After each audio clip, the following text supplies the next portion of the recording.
welcome to another episode of Hotel Room Yap with Michaela. I walked into my hotel room and it was golden hour and I felt like I should record right now. So that's what we're gonna do. Yes, I know. But to be fair, there have been lots of good little nuggets in here. This book has provided lots of nice tidbits. So you know what? I can't be too mad at that. Okay, we're getting lots of wisdom from Rick Rubin. Okay, it's crazy that I thought I was gonna finish this within the first 3 episodes. So is life. We must learn to forgive ourselves for the small things. Man, I'm at the lovely Hotel Room Yap. We have to share the hotel.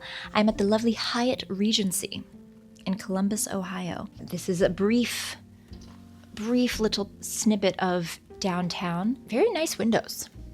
It's very pretty. The front desk did call me 2 minutes ago, and they're like, "Oh, we had a mix-up of the Murphys checking in." I gave her my ID. She read it. And so I don't know if I'm going to just a different room, why they can't keep me in this room. I guess we'll find out. Did I plan it? Who knows? Let's see. Hello?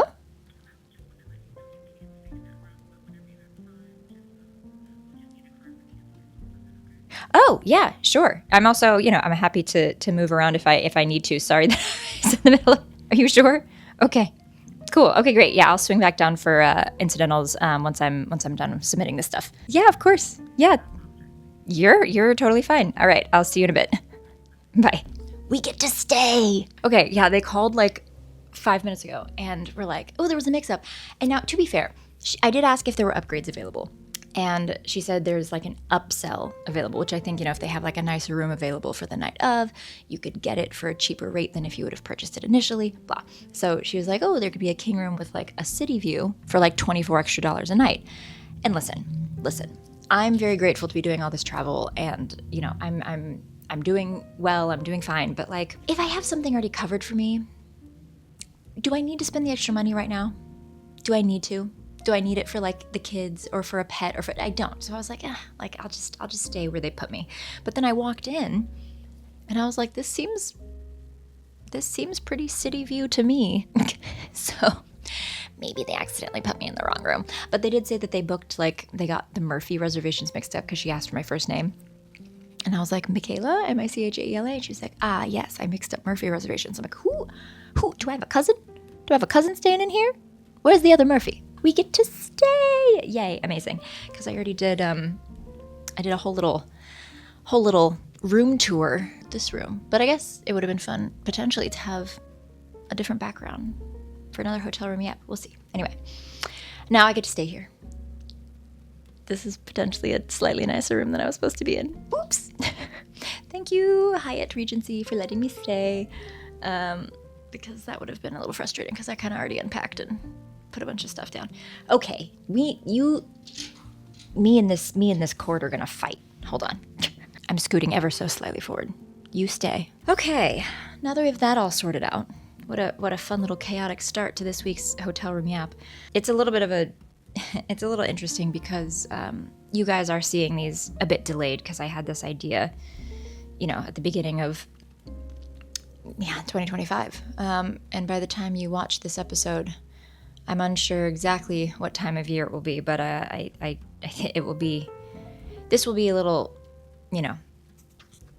this will have already happened. Things in my life right now will have already happened, but I do think that the progression of Hotel Room Yaps is interesting and organic, so I didn't want to switch up the order necessarily, although I've thought about it. Last week, you saw me yap about friendship and have the girls come in for the last little bit of the video, and it was very sweet and fun, and that was a very welcome distraction and very helpful. But the week was really hard, and I guess I just wanted to talk about two things. I don't know which one to pick, but I want to talk about how guys move on so fast, and I don't understand how it's so easy for them to, or why. And then I don't know if it's a canon event to set your eyes on someone in your young, early mid-20s, and then ruin friendships along the way because of that. And optics. Those are the three things I want to talk about today. Yeah, I guess like I was just wrong on so many fronts. Like, I don't know, my character meter is usually pretty decent. But yeah, I think I was just a little wrong. So, I was seeing somebody for a while, and, I mentioned, like love not being enough. And like at the beginning of this series, things were, not really working anymore. And we, tried to circle back around and fix some things, and it just didn't end up working, and that's okay. But we ended on like a very sweet note. Like, I mean, it was painful. It was it was a little chaotic and painful, but like there was mutual respect. There was kindness in the messages that we sent each other. And, there was understanding that like we were both going through something. And, there was some light communication over the next couple of months anytime we were going to be at the same place. And, I accidentally sent like a couple things over TikTok just because, life. And like my button, like I accidentally literally hit the button because like the share with this person button was right there like the whole time. And then last week, in the last few months, there's been like a little bit of a girl group kind of hanging out together more. And one of these girls, I mean, maybe I should talk about gut feeling. Maybe I shouldn't even pre-title. Maybe I should, because I had a gut feeling like last October that there was something a little extra going on, and I didn't know exactly what it was. I didn't know if that like this person just like wasn't the same kind of person as me, if there was something like deeper, if they weren't a great person. I don't know. I was just trying to like whatever. And I was like, maybe it's just jealousy, right? Like I fully have been tackling that as well whenever I have like jealous moments. And I'm like, all right, Michaela, let's like rein it in a little bit. You're just a little jealous. Then in January, I brought up like this person as being a slight insecurity to the guy I was seeing. And he like acknowledged that he had thought about it. Mind you, they've been communicating, like Snapchatting constantly while we were like talking together, dating, whatever. But the structure of it all made it seem like it was like family friends. She's not a crazy amount younger, but like a decent amount younger, that like in your 20s, it's kind of a larger gap potentially, like 21 to 26, 22 to 27, like that. Those 5 years, like a lot happens. So but he'd like mentioned like considering it, but I was like, okay, that's maybe just from his side. So this, this gal starts kind of hanging out with a lot of us, and there was just confirmation that like, oh yeah, he's like a brother to me constantly, while I'm like upset and talking about the end of this relationship and how much I love this person. And I guess I'm like, I would feel so crazy if I liked somebody and then kept myself close to their ex while they're actively upset. Like, I don't know. Like, it's maybe it's like a have your cake and eat it too because you like the new friends. I don't know, but it's just like, if you have a crush on somebody and you would rather pursue that instead, remove yourself from the friend group.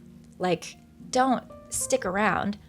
I don't know what she has told him. I don't know what he's told her. I'm getting ahead of myself. Point is, last week, she told me that they've been talking for a while and hanging out one-on-one for a while. There wasn't technically overlap. Not technically, since we were never technically together. But it's been a nice little slow ramp up. And it made me feel so... I hate being right, But I couldn't say anything back in January, February. Whenever I felt like this, like, I don't know, because then I'm just the crazy girl. I'm like, oh, you're just jealous of this, like, young person in the group. And I'm like, no, there's something else going on, I swear to God. And then I'm right. So, yeah, that didn't feel good. And also the fact that whenever I asked about timeline, she said it's been, like, a few months. So I'm like, okay, so hold on. You know my timeline. I don't know what timeline he's been telling you. I don't know what you've been telling him about what I've been saying. I haven't been saying anything bad. By the way, if anyone happens to be watching this, bad-mouthing somebody is different than being upset at the dynamics of the relationship not working. Let's be very clear about that. There was no shit talking, okay? There was frustration that neither of us seemed to get what we needed from the relationship, which is completely valid. And so I'm like, oh my gosh, who the heck knows? Who the heck knows who's been talking to what? It's so uncomfortable and so weird. I don't know if it's like a weird power play thing. I don't know if it's like a control thing. I don't know what the hell is going on, but it makes me feel icky. It makes me discount the entire relationship that we had. And it makes me be like, why the heck am I dealing with this at 30 years old? I will never be allowing myself to ignore my gut instinct ever again. And people can call me crazy and I don't mind that anymore because every single time my gut has been correct. So with that, I'm just confused. Timeline's weird, man. It seems like maybe 3-4 weeks after we like officially stopped talking, officially, where we said I love you and I care about you so much. And very recently we're, physically intimate with each other. These talks start taking a different direction. They're already talking every day. So, easy. I'm just curious, guys, like what the heck? Is it impossible for guys to process and actually just be single for a second? Just work for a second, take a moment and reflect on everything? Like, there was a part of me, because in some of our, parting messages, it was like, I don't know what's going to happen in the future. Okay, well, you clearly just swiped that completely off the table. Like, she's hanging out with me. The whole thing is crazy. And why did it take you 2 months? And also, he has still not said anything. Well, actually, by the time you watch this, who knows if he will. But as of right now, she told me last week. It's been 1 week. But he's told all of his friends, I don't know, a few weeks ago. Any care to reach out to me, who's hanging out with her, and who mentioned her a few months ago as, like, a slight worry, or a suggestion, one could say? Apparently not.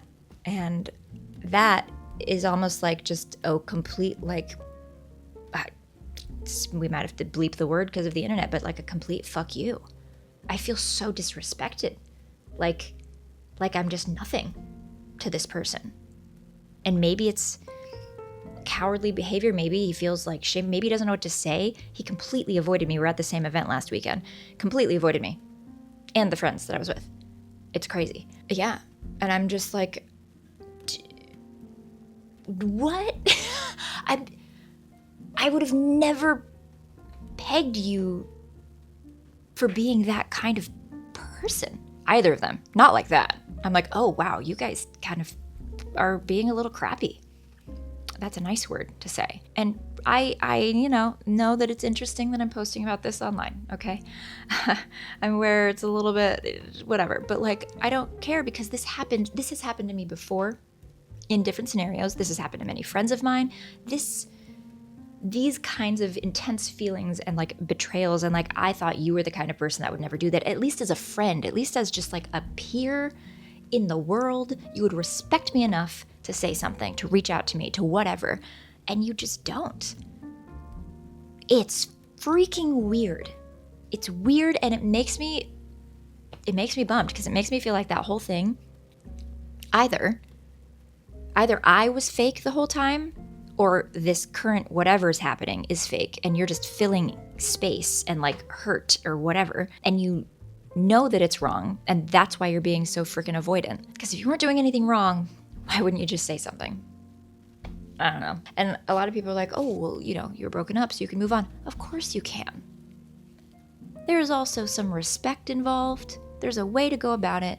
And also, if you're telling me that after a year of dating somebody, you're over it in a month and can start actively romantically pursuing somebody else, that either means that you're like a sociopath, or like you didn't actually value our relationship at all, or you actually haven't processed and you're just stuffing down the feelings and moving on too fast, and they're gonna come out later. None of the timing options are good. None of those options make me feel good or should make them feel good. I don't know. And it's just crazy because like I really, really considered for a while that this man could potentially like be my husband. Like I wanted him to also be on the same page, but he like never was. And yeah, that made me question all sorts of things. Yeah, so I guess I'm just sharing because probably lots of y'all have some similar experiences. I've heard some crazy, crazy stories. Like, I know that that's relatively tame. Like, there have been some wild things that some of my friends have gone through and told me about. And I'm like, oh my gosh, and you survived.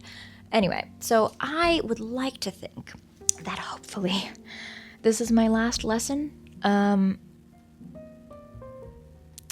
Yeah, because I'm tired, y'all. I'm tired.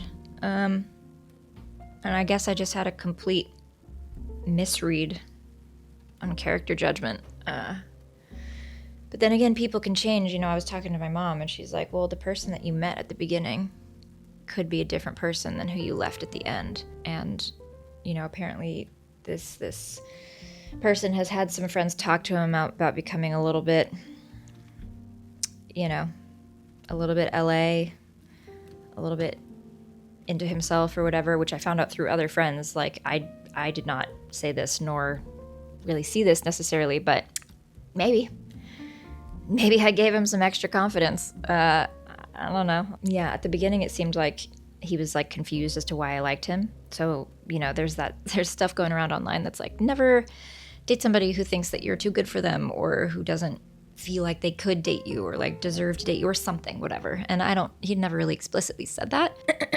But there were some comments that, you know, maybe made it seem he seemed surprised. He was like, why do you like me? And I was like, because of all these great things. So yeah, there's that phrase going around, and then the follow-up being like, they will punish you for liking them if they don't feel like they're enough for you, and they're like insecure about that or something. I don't know, but it says like something like they'll punish you for it basically, and make it a little bit of a nightmare. And it's a bummer because I thought we were doing so well. You know, timing wise, it felt like there was just like a natural growth. We were taking some time apart, but like there were some crossover friend groups and things happening, and like, you know, maybe by the fall everyone could kind of coexist again. And then if these two people started talking to each other, then like that would make sense. But the fact that it's like kind of been happening, and then it started happening more seriously like recently, and I don't actually know the full details or the full scope exactly. I only know what she's told me. I have no idea if that's true. I don't know how involved he is. I don't know anything. I'm just going off of the freaking 2 minutes of me being stopped in a hallway, and her point of view, I have no idea because I haven't heard from him, which makes me think the worst. Yeah. I guess, guys, like if you're in a position of doing, and girls, everyone, say something earlier and be clear with the details. Unless you don't want to be, because the details are bad, in which case the other party will indeed think the worst. That's kind of the only thing we can do, because otherwise why would you be acting so weird? Anyway, so I think the like new friend kind of lying to my face and like fucking flirting with my ex while I'm crying about him still, that's crazy. That's just crazy, first of all. Absolutely insane. But let's just like stop being friends with me. Like, what are you doing? Now you're actively like being vindictive or like fucking weird. It's weird. I can't think about it too much. It's really weird. For him, the painful part, like we had, you know, broken up and I was trying to do well, but I was really, unfortunately, I did have in the back of my mind, like, you know what, we're both working a lot this year. He had all these things he wanted to do. So you know what, maybe he just needs some space. We're going to kind of do our own thing, keep our head down, move on and actually heal, like actually grow. But then maybe sometime next year in like the spring, in the summer or something, he'd be like, hey, can we get lunch? And we could catch up and like reconnect. And maybe it would be at a place that is healthier and different. And I did have that little sliver of hope in the back of my mind. And now that is dead. So yeah, I guess now I can actually grieve. Maybe it's bad to hold on to like little slivers of hope when you're supposed to be ending something, but that's how I usually am. And yeah, I'm just kind of shocked and sad and hurt, even though I knew the gut feeling knew. That's why I asked about it a few months ago. I just was hoping that I wasn't so right. Like I was so right. Like overlapping a little bit right. It's just so disrespectful and painful. Maybe not, but maybe he just didn't care, you know? Maybe it just felt nice having me around, and I just completely misread so many things. But then I didn't completely misread a bunch of other things, which is why I was moving on and ended it, because I was like, you're not here. You're not showing up. Like, it doesn't feel like you're in this. Guess I was right. Yeah.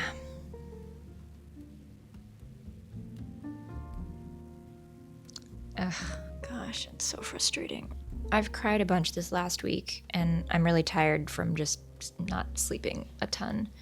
I slept on the couch a bunch, and then last night I slept in my own bed, and we're finally getting back to normal. Whenever I get like emotionally flustered and anxious, I sleep on the couch down in the living room a lot. Yeah, I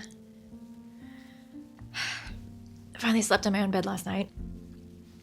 To be fair, it was only like 4.5 hours before I had to get on a flight, and I slept during the plane ride, and now it's like 6:30 in Columbus, Ohio, at 3:30 back at home, and all I had was some slices of cheese and some cashews and cranberries for a snack today, so I definitely need dinner soon, but I also haven't been hungry because I lost my appetite.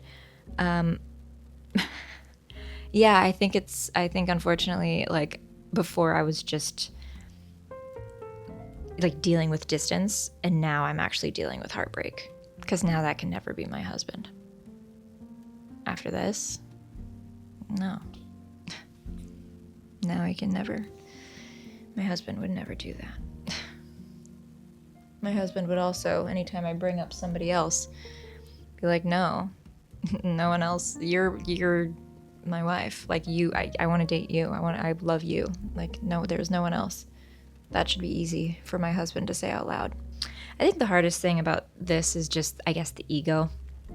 Like the ego death of it all, of like not being chosen, which as an only child of a single parent, those little trauma triggers definitely go off with not being chosen or being abandoned, which unfortunately I had to deal with a few times while dating this person, which is not fully his fault, but he definitely has his own version of like pulling away, and I have my own version of like reaching whenever I feel like somebody's leaving or abandoning or whatever. I think it's anxious and avoidant, I think, is really the, if you want to dig into it. But yeah, this last week I was really sad, and this week it just feels like shock, kind of numb. I think that's progress, and then like I get a little angry sometimes, and I'll probably get more angry. I kind of just want him to say something. Like, you're not gonna say anything? Probably not. I have to like be okay with him literally never saying anything to me ever again. It's crazy. Yeah. Even just tell me the truth. Like, I don't know. Be like, yeah, I had her as like kind of an option in the back of my mind. I liked the idea of seeing you, but like, it didn't work for me. I didn't want to do, I couldn't do like what I needed to do to like make us work. And then like, she's always, I don't know, like, just tell me something. But I guess when you do that, that means you have to be vulnerable. And in his mind, I'm sure he's like, why would I need to tell you? Because we broke up. And it's like, well, because that's kind of respectful, because the timing is kind of crazy. And also we literally talked about it like while we were still together. And then, yeah, So I think I have to be okay with no closure, except for my own that I give to myself. Any tips? Any tips are welcome from anybody on that, by the way. I mean, I think just time and friends, and like really holding on to the standards of like actually respecting myself. Yeah, I think that's where we're at, which will be lonely for a while. And I thought that, he was capable of doing, but apparently not. Because I got some work to do, clearly. Clearly. I have some things to process, some things to think about and learn from.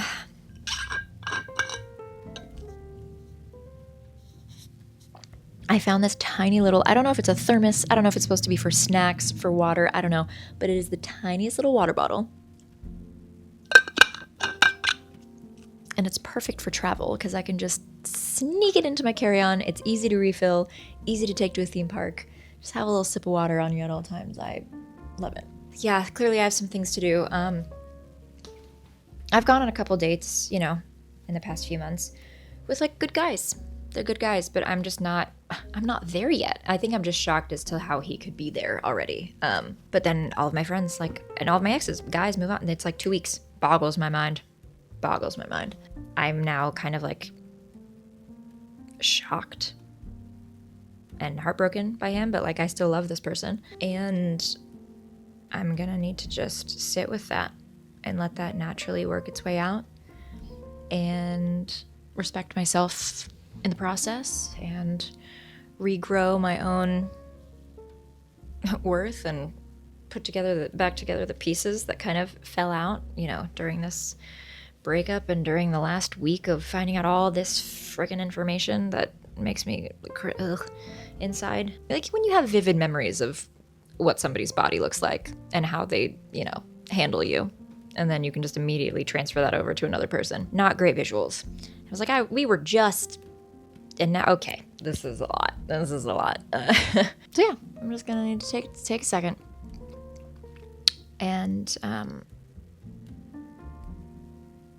I guess it's time for Rick Rubin. All right.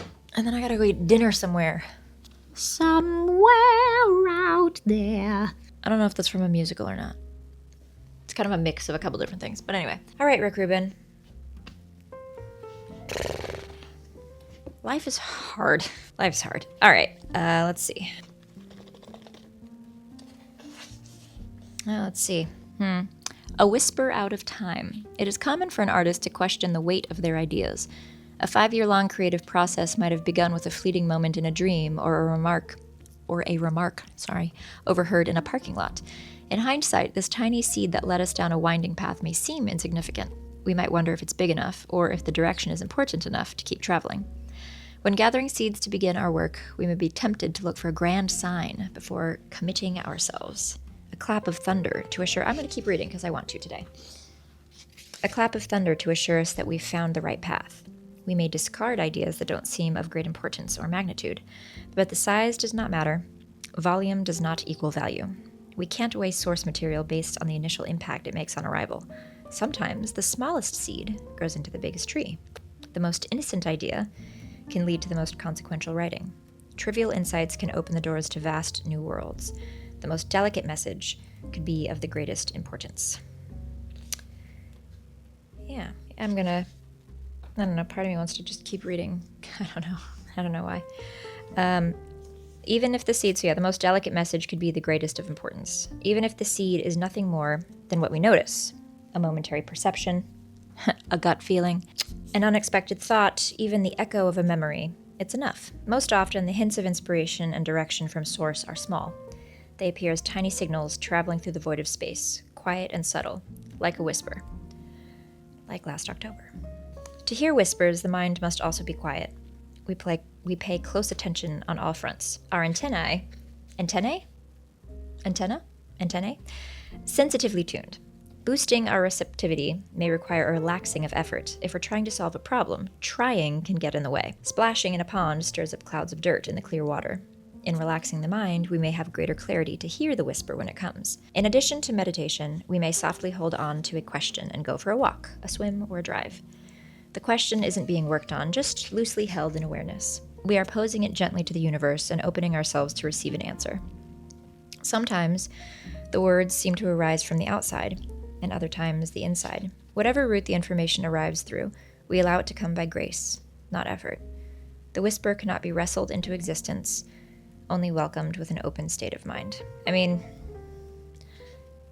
That's kind of what you have to do with like things that happen in real life too. Like you can't really force somebody to stay or go. Like they're gonna kind of just do whatever they're gonna do, and then you kind of have to just let that be. It's a bummer because I've been praying a lot more recently, and I've started like praying for people who've done me wrong as well. And yeah, it's just interesting because there's so many aspects like about this person that I just really admired, and like that, you know, that, and now it has like a little bit of a sour taste because I feel like I got kind of closer to my spirituality while seeing this person. And now it feels like being closer to my spirituality feels fake, or feels like it was a lie, or that like actually, you know, and I'm not abandoning it because it has felt really nice and I really appreciated it. But it is a bummer that it took like a person who ended up being, I don't know, more surprising and hurtful than others than I would have ever expected to be the one that like brought me like closer to spirituality. I don't know, it's interesting. But that's a whole other conversation. Thank you for watching. I know it's been a little long and it's maybe a little slow, but I'm just still processing, and maybe some of y'all are going through the same thing. So I feel like I didn't look at the camera as much this time. So sorry if I was a little detached. I'm clearly just trying to do my best and do it alone because it's necessary.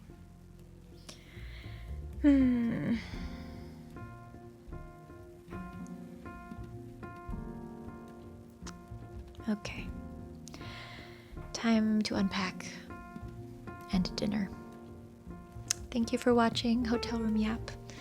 Hopefully you enjoyed today, or related or learned something. And yeah, I will see you guys next time. Bye.